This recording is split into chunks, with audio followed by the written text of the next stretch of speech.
નમસ્કાર, BBN news ચેનલમાં આપનું સ્વાગત છે. હું છું કવિતા પંચાલ ને હવે જોઈએ આજના સમાચાર.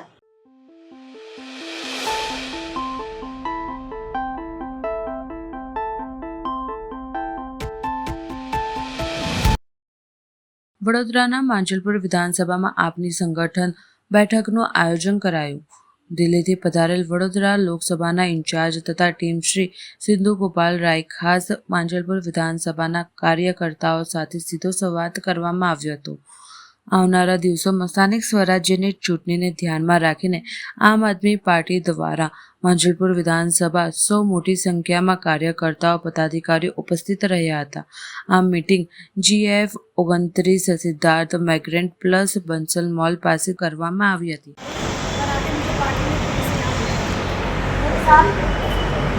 मांजलपुर विधानसभा के इंचार्ज पंकज जी हैं, ये भी दिल्ली से आए हैं हमारे। हर विधानसभा का एक इंचार्ज है हमारा, ये मांजलपुर आपके वाले विधानसभा के इंचार्ज हैं। देखिए, गुजरात एक ऐसी जगह है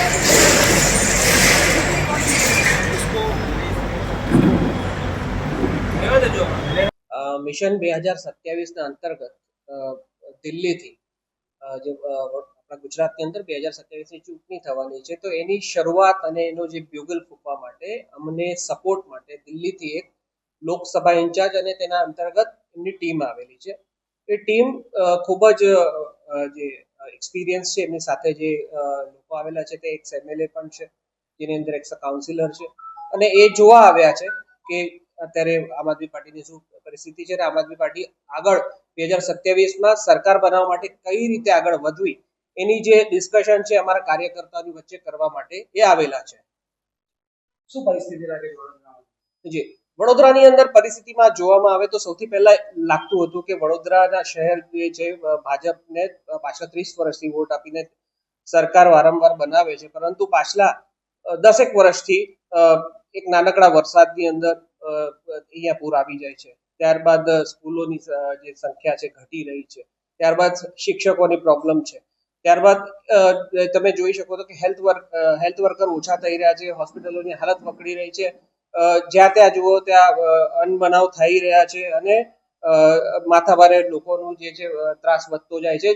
લોકો સરકારો પર ભરોસો કરે છે અને એ રીતે મત આપે છે, કારણ કે લોકો પોતાના કામોથી વ્યસ્ત હોય છે. પરંતુ હવે જે છે આ પરિસ્થિતિ એટલી ખરાબ થતી જાય છે અને ખરાબ થવાના કારણે અત્યારે લોકો જે છે વિકલ્પ શોધી રહ્યા હતા. અને અત્યાર સુધી ગુજરાતના લોકોની સામે પ્રશ્ન હતો કે અમે ભાજપને વોટ ના આપીએ તો પછી આપીએ કોણે, કારણ કે કોંગ્રેસનું અસ્તિત્વ ધીરે ધીરે ખતમ થતું જાય છે અને એ બિલકુલ મૃત પ્રાય થઈ ગઈ છે. તો પાછલા 2022ની ચૂંટણીની અંદર ગુજરાતે બતાવ્યું હતું કે 42 લાખ વોટ અમને આપ્યા અને અમારા ઉપર વિશ્વાસ બતાવ્યો અને હજી પણ એની જે સંખ્યા છે ધીરે ધીરે વધતી જાય છે અને હવે ગુજરાતની જનતા પાસે એક વિકલ્પ આવી ગયો છે. તો અમને ચોક્કસથી લાગે છે કે વડોદરા શહેર જે પૂરગ્રસ્ત છે, જે લોકો દરેક વસ્તુ માટે નાની નાની વસ્તુ માટે લોકોની પાસે ધક્કા ખાય છે, સરકારી કચેરીઓની આગળ ધક્કા ખાય છે, એ ધક્કાના કારણે અત્યારે લોકો હવે નવો વિકલ્પ આમ આદમી પાર્ટીને જરૂર આપશે. અમે પાછલા 3 વર્ષથી લોકોના ઘરે ઘરે જઈએ છીએ, એમની તકલીફો સાંભળીએ છીએ અને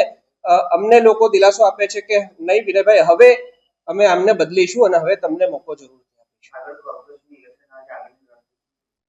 કોર્પોરેશનની રણનીતિ માટે જેમ હમણાં મેં તમને કીધું, મિશન 2027ની અંતર્ગત અમારી પાસે દિલ્હીની ટીમ આવી ગઈ છે અને અમને પાછળથી બેકએન્ડ પર પૂરો સપોર્ટ આપી રહ્યો છે અને અમે દરેક બૂથ પર અમે જઈ રહ્યા છે અને બૂથ ઇન્ચાર્જ સાથે અમે દરેક પેજ પર એક એક વ્યક્તિ મૂકવાની અત્યારે સંગઠનની ઉપર કામ કરી રહ્યા છે અને અમે ચોક્કસથી વિશ્વાસ છે કે 2026ની જે ચૂંટણી આપણી કોર્પોરેશનની આવી રહી છે તે સમય સુધી અમારી પાસે મજબૂત સંગઠન તૈયાર થઈ જશે અને અમે માંજલપુર વિધાનસભાની અંદર 16 સીટ જે વિધાનસભામાં જે વોર્ડ આવે છે 16, 17, 18 અને 19, એ 16 સીટ અમે મજબૂતીથી લડવાના છે અને અમને ચોક્કસથી એવું લાગી રહ્યું છે કે એનું પરિણામ સારું જ આવશે. આજે કોણ આવ્યું, ક્યાંથી આવ્યા? જી આજે ઇન્દુ વર્માજી આવેલા છે, જે દિલ્હીના અત્યારે હાલ કોર્પોરેટર છે ત્યાંના, અને એ સિવાય એક MLA છે, એ સિવાય એમની ટીમ છે જે ખૂબ જ નિષ્ણાંત અને આમ આદમી પાર્ટીથી શરૂઆતથી જોડાયેલી એવી ટીમ છે અને એ અમારી સાથે 3 વર્ષ સુધી અહીંયા રહેવાના છે અને અમને ગાઈડન્સ આપવાના છે અને પ્રોપર અમે 2027ની ચૂંટણી 182 સીટોથી 182 સીટો પૂરી લડવાના છે. દિલ્હી હાર્યા બાદ લાગે છે વડોદરામાં ગુજરાતમાં કંઈક ખાતો ખોલી શકે આમ આદમી પાર્ટી? જી, દિલ્હી હારવાનું કારણ જે અત્યાર સુધી લોકોને ખબર પડી છે એ છે કે આ લોકોએ વોટ ચોરી કર્યા છે અમારા અને બહારથી બીજા વોટર લાવ્યા છે અને આજે દિલ્હીની જનતા જાતે પસ્તાઈ રહી છે. તમે જોઈ શકો છો 10-10 કલાકના લાંબા પાવર કટ, ફીસમાં સ્કૂલની ફીસમાં 40% વધારો, લોકો ત્રાહિમામ ફક્ત 2 મહિનામાં કરવા લાગ્યા છે અને જે 2500 રૂપિયાની લાલચ લોકોને આપી હતી એ ફક્ત એ લોકો બીપીએલ લોકોને આપવાના છે ને એ બી 6 મહિના પછી. એટલે જે રીતે દિલ્હીની લોકો ઠગાઈ કરી છે ભાજપે, આ વડોદરાની જનતા અને ગુજરાતની જનતા પણ જોઈ રહી છે અને એનો કોઈ જ અસર નથી પડવાનો અને મને નથી લાગતું કે આ એક વખત દિલ્હીનો જો એક્ઝામ્પલ એમની સામે આવશે તો લોકો એમની ફરીથી ભ્રમમાં આવશે. આપનો પરિચય? મારું નામ વિનય ચૌહાણ, હું માંજલપુર વિધાનસભાનો પ્રભારી છું અને સાથે સાથે હું માજી સૈનિક વિંગ આમ આદમી પાર્ટી ગુજરાત પ્રદેશનો અધ્યક્ષ છું. મારી સાથે ઉમેશ ગોસ્વામી છે.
વર્લ્ડ હેરિટેજ ડે પર વડોદરાનું રેલવે મ્યુઝિયમ જાહેર જનતા માટે ખુલ્લું રહેશે. 18 એપ્રિલ 2025ના રોજ વિશ્વ વારસા દિવસ નિમિત્તે વડોદરાના પ્રતાપનગર ખાતે સ્થિત railway heritage museum, rolling stock park અને હેરિટેજ પાર્ક સવારે 9થી સાંજે 5 વાગ્યા સુધી જાહેર જનતા માટે મફતમાં ખુલ્લું મૂકવામાં આવશે.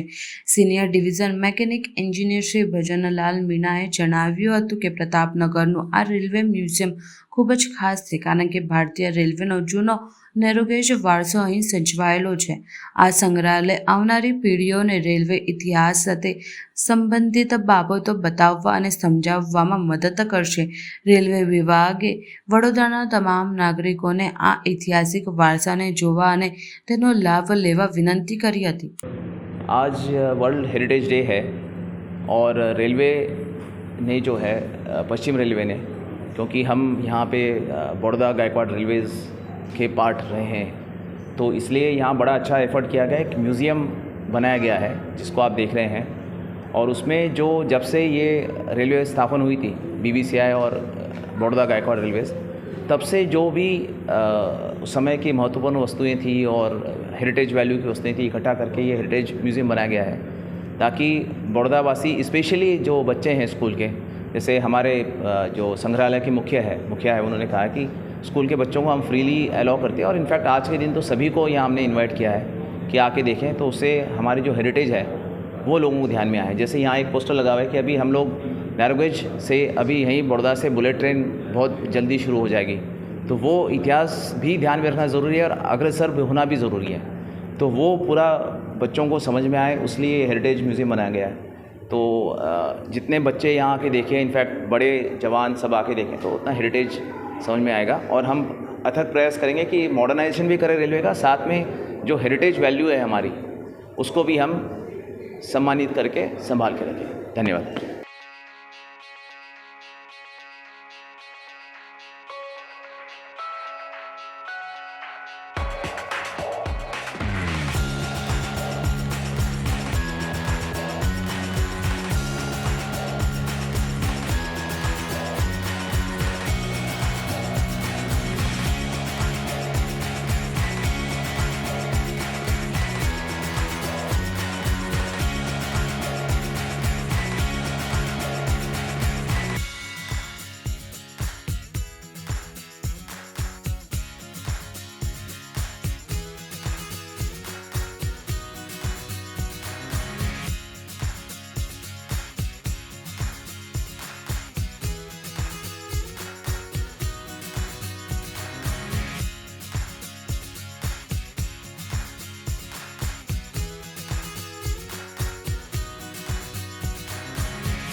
વડોદરા મહાનગરપાલિકા દ્વારા માનનીય મેયરશ્રી તથા પદાધિકારીઓશ્રીઓના વરદ હસ્તે હૃદયરોગની શસ્ત્રક્રિયા સારવાર કરવાનાર કુલ 2 શહેરીજનોને આર્થિક સહાય અંગેના ચેક વિતરણનો કાર્યક્રમ રાખવામાં આવ્યો હતો. માનનીય મેયર શ્રી પિંકીબેન સોની તથા સ્થાયી સમિતિના ચેરમેન શીતલ મિશ્રી દ્વારા હૃદયરોગની શસ્ત્રક્રિયા સારવાર કરનાર દિલીપકુમાર અરવિંદલાલ ગાંધીને 25,000નો અને મહેશભાઈ ડાયાભાઈ સોલંકીને 50,000નો ચેકનું વિતરણ કરવામાં આવ્યું હતું. વડોદરા મહાનગરપાલિકા દ્વારા વડોદરા શહેરના જેમને આર્થિક રીતે મદદની જરૂરિયાત હોય તેવા નાગરિકોને હૃદયરોગની શસ્ત્રક્રિયા બાદ વડોદરા મહાનગરપાલિકા તરફથી આર્થિક સહાયના ચેકના વિતરણનું કાર્યક્રમનું આયોજન મેયરના હસ્તે કરવામાં આવતું હોય છે, જેમાં આજ રોજ આપણે શ્રી દીપકભાઈ અરવિંદલાલ ગાંધી જેમને નિયમ મુજબ આર્થિક સહાય 25,000 મળવાપાત્ર હતી, જેના ચેકનું એમને આજે અર્પણ કરવામાં આવ્યો છે, જેના માટે મ્યુનિસિપલ સભાસદ શ્રી કેયુરભાઈ રોકડિયાનો દ્વારા સૂચન કરવામાં આવ્યું હતું. તો સાથે શ્રી મહેશભાઈ ડાયાભાઈ સોલંકી જેમને નિયમ મુજબ મળવાપાત્ર આર્થિક સહાય ₹50,000નો ચેક અર્પણ કરવાના કાર્યક્રમનું આયોજન વડોદરા મહાનગરપાલિકા દ્વારા કરવામાં આવ્યું હતું, જેના માટે મ્યુનિસિપલ સભાસદ શ્રી સાથી પક્ષના નેતા શ્રી ચંદ્રકાંતભાઈ શ્રીવાસ્તવ દ્વારા સૂચન કરવામાં આવ્યું હતું. વડોદરા શહેરના કોઈપણ નાગરિકને આ રીતે જ્યારે હૃદયરોગની શસ્ત્રક્રિયા થાય અને ત્યારબાદ આર્થિક સહાય માટે પોતાના વિસ્તારના કાઉન્સિલર શ્રી દ્વારા સૂચન કરાવવાનું હોય છે, જે દ્વારા વડોદરા મહાનગરપાલિકા દ્વારા મેયરના હસ્તે ચેક વિતરણના કાર્યક્રમનું આયોજન હોય છે. તેમાં આજ રોજ આ ચેક વિતરણના કાર્યક્રમમાં સ્ટેન્ડિંગ સમિતિના ચેરમેન શ્રી ડૉક્ટર શીતલભાઈ મિસ્ત્રી, દંડક શ્રી શૈલેષભાઈ, મારા સાથી સભાસદશ્રીઓ જેમાં લીલાબેન હતા, સંગીતાબેન, અવનીબેન હતા અને સ્નેહલબેન, બધાએ સાથે મળી અને આ બંને લાભાર્થીઓને ચેક વિતરણ કર્યું. મેં કહ્યું તેમ હૃદયરોગની શસ્ત્રક્રિયા કરવામાં આવે અને એમના દ્વારા જે પણ ડોક્યુમેન્ટ્સ હોય છે, જે પણ સભાસદશ્રી સૂચન કરે છે, એમના દ્વારા ડોક્યુમેન્ટ્સ મોકલવામાં આવતા હોય છે. કોર્પોરેશનના આરોગ્ય વિભાગ દ્વારા જે તે ડોક્યુમેન્ટ્સની ખરાઈ અને એમને જે પણ ટ્રીટમેન્ટ કરી છે એના માટેની પણ માહિતી અને આ જે પણ માહિતી સંદર્ભમાં મેળવવાની હોય એ મેળવવામાં આવતી હોય છે. સભાસદશ્રીના સૂચન બાદ આવી રીતે કોર્પોરેશન દ્વારા ચેક વિતરણ કરવામાં આવતું હોય છે, જે અન્વયે આજ રોજ ચેક વિતરણ કરવામાં આવે છે. આજે વડોદરા મહાનગરપાલિકામાં સભાનું આયોજન કરવામાં આવ્યું હતું. આ સભાનું આયોજન વડોદરાની પ્રજાના પ્રશ્નો અને તેમને પડતી મુશ્કેલીઓને લઈને આ સભાનું આયોજન કરવામાં આવતું હોય છે. ત્યારે આજરોજ આ સભા મનોજકુમારના નિધન થયું તેને લઈને મુલતવી કરવામાં આવી હતી.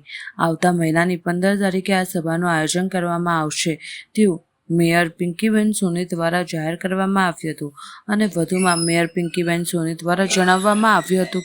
રજાનું રિપોર્ટ શ્રી જયશ્રીબેન સોલંકી, શ્રી રણછોડભાઈ રાઠવા, શ્રી છાયાબેન ખરાદી, શ્રી ભૂમિકાબેન રાણાનો મેડિકલ રિપોર્ટ મંજૂર કરીએ છીએ. શ્રી હરેશભાઈ જિંદલ, શોકદર્શક ઠરાવ, ગુજરાત શાસ્ત્રીય નૃત્યના કલાગુરુ શ્રી કુમુદિનીબેન લાઠિયા, ભારતીય ફિલ્મ જગતના જાણીતા કલાકાર શ્રી મનોજકુમાર તથા બનાસકાંઠા જિલ્લાના ડીસામાં ફટાકડાની ફેક્ટરીમાં 20 વ્યક્તિઓનો થયેલ અવસાનના શોકદર્શક ઠરાવ મ્યુનિસિપલ સેક્રેટરી શ્રી વાંચશે.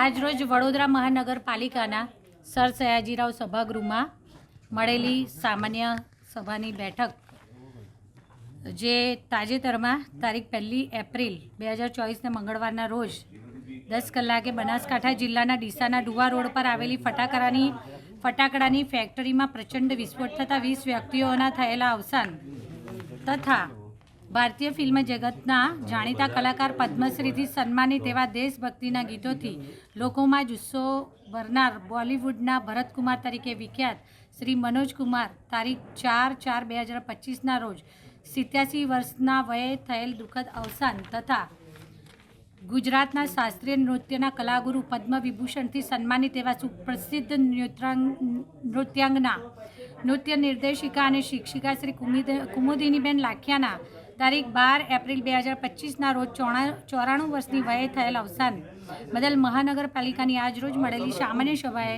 ભારે દુઃખ અને શોકની લાગણી વ્યક્ત કરી છે. સાથે સદગતોના આત્માને શાંતિ મળે તે માટે વડોદરા મહાનગરપાલિકાની પ્રણાલિકા મુજબ સૌએ 2 મિનિટનું મૌન પાડી અને તેમને શ્રદ્ધાંજલિ અર્પણ કરી છે.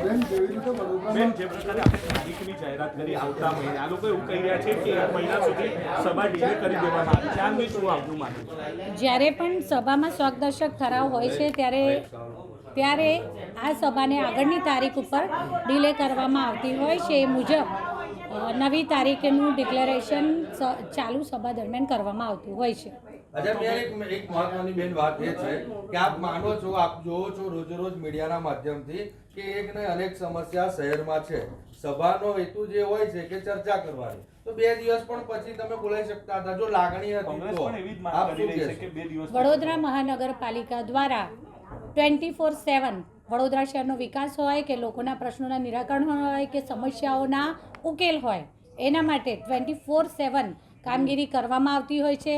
તો સાથે સાથ થોડા સમયના અંતરાલ પર મોટા કામો પણ આગામી સમયમાં પણ લગભગ 500 કરોડની આસપાસના કામોના ખાતમુહૂર્ત, શુભારંભ અને લોકાર્પણ થવા જનાર છે.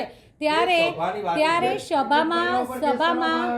સભામાં જે પણ વિષયોની ચર્ચા થતી હોય છે, આ દરેક વિષયને અનુલક્ષીને પોતપોતાના વિસ્તારનું પ્રતિનિધિત્વ કરતા પ્રત્યેક સભાસદશ્રીઓ દ્વારા જે પણ રજૂઆતો કરવામાં આવતી હોય છે, જ્યાં જે પણ વિકાસની દિશામાં જરૂરિયાત છે તે કરવામાં આવે છે. તો સાથે જે પણ પ્રશ્નો હોય છે એના નિરાકરણ માટે પણ કામગીરી સતત અવિરત કરવામાં આવતી હોય છે. તે માત્ર સભા પૂરતું મર્યાદિત નથી કે આજે સભા થઈ તો જ કાલે કામ થશે. મેં પહેલાં કહ્યું તેમ 24/7 રોજે રોજ કામ થતું હોય છે. પરંતુ જ્યારે વડોદરા મહાનગરપાલિકાની સભા મળતી હોય છે ત્યારે આ બધા વિષયોની ચર્ચા થાય છે. આ ઉપરાંત રોજે રોજ જે સભાસદશ્રીઓ દ્વારા રજૂઆતો થાય છે તે રજૂઆતો દ્વારા પણ લોકોના પ્રશ્નોના નિવારણ અને સમસ્યાઓના નિકાલ માટે રોજે રોજ કામગીરી કરવામાં આવતી હોય છે. તારીખ પર મક્કમ છો? આજ તારીખે મળવી જોઈએ આવતા મહિને જે આપણે જાહેરાત કરી છે. વડોદરા મહાનગરપાલિકાની પ્રણાલિકા મુજબ જ્યારે અધ્યક્ષ સ્થાનેથી કોઈ તારીખ નક્કી કરવામાં આવતી હોય છે, એ મુજબ જ્યારે તારીખ નક્કી કરવામાં આવી છે અને એ મુજબ તારીખ આવતા મહિનાની 15મી તારીખના રોજ સાંજના 5 વાગે આ સભા મળવા પર મુલતવી રાખવામાં આવી છે. એટલે આવતા મહિનાની 15મીએ આ સભા 5 વાગે મળશે.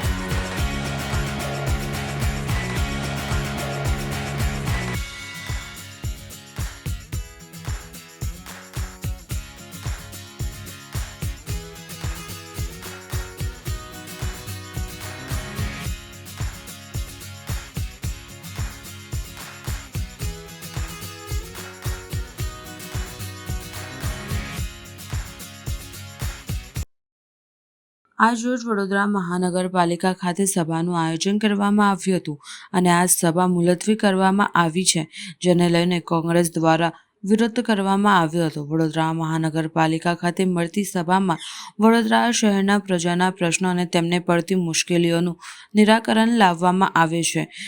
તેમજ આ માટે આ સભાનું આયોજન કરવામાં આવતું હોય છે.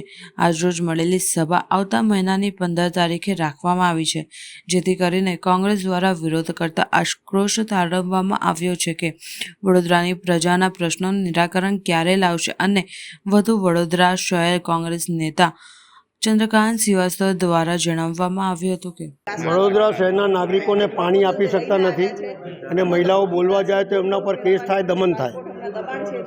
લોકોની આવાજ માટે આ સભા હોય, જે સભાની અંદર તમામ સભાસદો પોતાની વેદના રજૂ કરતા હોય એ પણ સાંભળવાની નહીં. પોતાની મરજીથી મુસદ્દીથી તાત્કાલિક સભા મુલતવી કરી દેવાની. કઠપુતલીની જેમ એમના ઉપરના આકાઓ કે એ પ્રમાણે સભા મુલતવી રાખી દેવાની. આ ઇતિહાસ રચાશે. એમને એવું લાગે છે કે આ સભા દસ્તાવેજ કરીને આવ્યા છે અને અહીંયાથી કઈ દિવસ જવાના નથી એવું લાગી રહ્યું છે. એટલે લડાઈ મોટી થઈ ગઈ છે. લડાઈ લડીશું, રોડની ઉપર સભા કરીશું અને એમના ભ્રષ્ટાચાર ખુલ્લા પાડીશું. ભારતીય જનતા પાર્ટીના શાસકો એમનો ભ્રષ્ટાચાર છુપાવવા માટે આ સભા વારંવાર મુલતવી કરે છે. એક મહિના, દોઢ મહિના પછી સભા બોલાવે છે. આજે વડોદરા શહેરમાં એટલા બધા પ્રાણ પ્રશ્નો છે જેની અમે વિપક્ષ રજૂઆત કરીએ છીએ કે વડોદરા શહેરમાં પીવાના પાણીના ધાંધિયા છે. લોકોને સમયસર ચોખ્ખું પાણી મળતું નથી. આખા વડોદરા શહેરમાં ગટરો ઉભરાવાના પ્રશ્નો છે. જે તે જગ્યાએ બ્રિજ બનાવવાના નામે ભ્રષ્ટાચારો ચાલી રહ્યા છે. વિશ્વામિત્રીના નામે ભ્રષ્ટાચારો ચાલી રહ્યા છે. તમે જુઓ કે છાણી, ભૂકી કાસ ડાયવર્ટ કરવાના નામે જે ભ્રષ્ટાચાર કરવાના છે, આ તમામ રજૂઆતો અમે કરીએ અને ભારતીય જનતા પાર્ટીનો ભ્રષ્ટાચાર આ વડોદરા શહેરમાં ખુલ્લો ન પડી જાય એના કારણે આ લોકો સભામાં વિરોધ પક્ષને સાંભળવાથી બીવે છે. અમને સાંભળતા નથી. વારંવાર સભા મુલતવી કરી અને જતા રહે છે. આજે મનોજ કુમારનું નિધન થયું, અમને પણ દુઃખ છે, પણ મનોજ કુમાર એક સ્ટાર હતા, હીરો હતા, ફિલ્મ જગતના હીરો હતા. તો એમને 2 મિનિટ મૌન પાળીને પછી અમને સાંભળવા જોતો હતા વિરોધ પક્ષને. વડોદરા શહેરમાં આજે વારંવાર આખા વડોદરા શહેરમાં પાણી બાબતે કોર્પોરેટર અને અધિકારીઓ વચ્ચે ધીંગાણા થાય છે. અધિકારીઓ જ્યારે કોર્પોરેટરોનું સાંભળતા નથી. વડોદરા શહેરમાં લોકો પાણી બાબતે ઉનાળામાં પીવાના પાણીના મેઇન પ્રશ્નો છે, ત્યારે આવનારા દિવસોમાં ચોમાસું આવી રહ્યું છે, ત્યારે આ તમામ બાબતને લઈને વિરોધ પક્ષ જ્યારે રજૂઆત કરવા માંગતું હોય અને આ ભારતીય જનતા પાર્ટીના એમના ઉપરના આકાઓના આદેશથી આ સભા મુલતવી કરીને જ્યારે મેયર જતા રહેતા હોય તો આ કેટલું વ્યાજબી ગણાય? આજે સભા એટલે કોર્પોરેટર અને અધિકારી શાસકો સામે રજૂઆત કરવાનું એક માધ્યમ હોય છે કે ભાઈ વડોદરા શહેરના પ્રાણ પ્રશ્નોની રજૂઆત આ સભા માધ્યમથી થતી હોય. પરંતુ જો સભા જ ના કરતા હોય, એક મહિના દૂર, દોઢ મહિનો દૂર સભા બંધ કરીને જતા રહેતા હોય, મુલતવી કરી દેતા હોય, ત્યારે અમારી ચોક્કસ લડાઈ છે કે આ એ લોકોના ભ્રષ્ટાચારને છુપાવવા માટે આ સભા કરતા નથી. સભા 2 દિવસ પછી પણ કરી શકે, પણ કેમ નથી કરતા? 5 દિવસ પછી પણ કરી શકે, કેમ એક મહિના, દોઢ મહિનો સભા મુલતવી કરીને જતા રહે છે? એટલે એની સામે અમારી લડાઈ છે.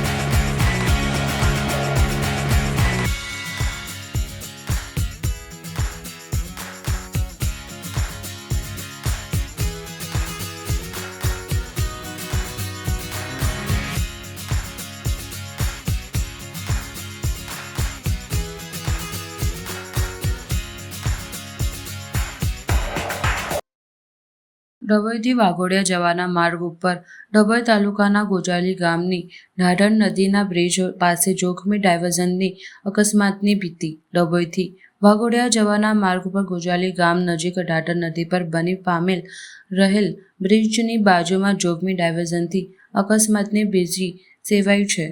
પાણીનો છંટકાવ કર્યા વગર આવવામાં આવતો, જેના કારણે ઢોળા નીપડિયા ઉડી રહ્યા છે. કોન્ટ્રાક્ટરની બેદરકારીના કારણે આખરે પ્રજાને મુશ્કેલી વેઠવાનો વારો આવ્યો છે. અકસ્માતો ન થાય માટે તંત્ર દ્વારા 20 ફૂટ ઊંડા ડાયવર્ઝનની માટીનું પુરાણ કરવું જોઈએ. ડભોઈ તાલુકાના ગોજાલી ગામ પાસેથી પસાર થતી ઢાઢર નદીના બ્રિજનું અંદાજે 7 થી 8 માસ અગાઉ નિર્માણ કાર્ય શરૂ કરવામાં આવ્યું હતું. બ્રિજની બાજુમાં હાલ વાઘોડિયાથી ડભોઈ તરફ આવવા જવાવાળા વાહનો ડાયવર્ઝનનો ઉપયોગ કરે છે. આ ડાયવર્ઝનની ઊંડાઈ અંદાજિત 20 ફૂટ જેટલી હોવાનું પ્રાથમિક દ્રષ્ટિએ જણાઈ આવે છે. ડાયવર્ઝનની બંને બાજુએ ચઢાવના ઢાળ પર, જેમાં ખાસ કરીને ડભોઈ તરફના ઢાળ જોખમી રીતે કાચા માર્ગવાળા ડાયવર્ઝન પરથી વાહન પસાર થતાં અકસ્માત થવાની સંભાવના વધી છે. તંત્ર દ્વારા જોખમી ડાયવર્ઝનની ઊંડાઈમાં માટીનું પુરાણ કરી ઢાળ ઓછો કરવા તેવી માંગ ઉઠાવવા પામી છે. આ પ્રોજેક્ટના સ્ટેટ માર્ગ અને મકાન વિભાગના ડેપ્યુટી એન્જિનિયર સાથે ટેલિફોન વાતચીત કરતા તેઓએ જણાવ્યું કે આ ડાયવર્ઝન અમારા તરફથી આપેલો નથી. અમારા તરફથી ગામમાં ફરી જવાનું ડાયવર્ઝન આપ્યું છે, પરંતુ સ્થાનિક લોકોની વિનંતીને ધ્યાનમાં રાખી વૈકલ્પિક રીતે ત્યાંથી વાહન વ્યવહાર કરવા દીધો છે. તેમ છતાં આ ડાયવર્ઝનમાં ઊંડાઈમાં પાણીનું પુરાણ કરવામાં આવશે તેમ જણાવવામાં આવ્યું હતું. બ્રિજનું કામ ચોમાસા પહેલા પૂર્ણ કરાર તે માટે ડેપ્યુટી એન્જિનિયરે જણાવ્યું હતું. નામ મારું ચિરાગ પટેલ છે. હું ગોજાલી ગામનો રહેવાસી છું અને ગોજાલી અને વસાઈ ગામની વચ્ચે ઢાઢર નદી પર જે બ્રિજ બન્યો છે એ બ્રિજની બાજુમાં જે ડાયવર્ઝન છે એ ડાયવર્ઝન એટલું બધું ઊંડું છે કે વાહનોને અવર જવર માટે છે ને તકલીફ ઊભી થાય છે અને વાહનો પલટી મારી શકે, કાં તો ચડવામાં તકલીફ ઊભી થાય છે અને ધૂળ એટલી બધી ઉડે છે કે શ્વાસ લેવામાં આંખોમાં આવે છે, એટલો પ્રોબ્લેમ ઊભો થાય છે. કેટલા ફૂટનો ખાડો છે? અને ખાડો 20 ફૂટની ઉપર ઊંડો છે. અમારી શું માંગ છે? અમારી માંગણી છે કે જેમ બને એમ બ્રિજ જલ્દી પૂર્ણ થાય અને વરસાદ આવે પહેલા એ બ્રિજ ચાલુ થાય એવી માંગ છે અમારી. વાહન આવવા જવા માટે કઈ તકલીફ? ડાયવર્ઝનમાં રિપેરિંગ કામ કરે, પાણી છંટકાવ કરે, જેથી ધૂળ ઉડે ને. ડભોઈના કાળઝાળ ગરમીથી લોકો હેરાન. બપોરના સમયે બજારોમાં કરફ્યુ જેવો માહોલ.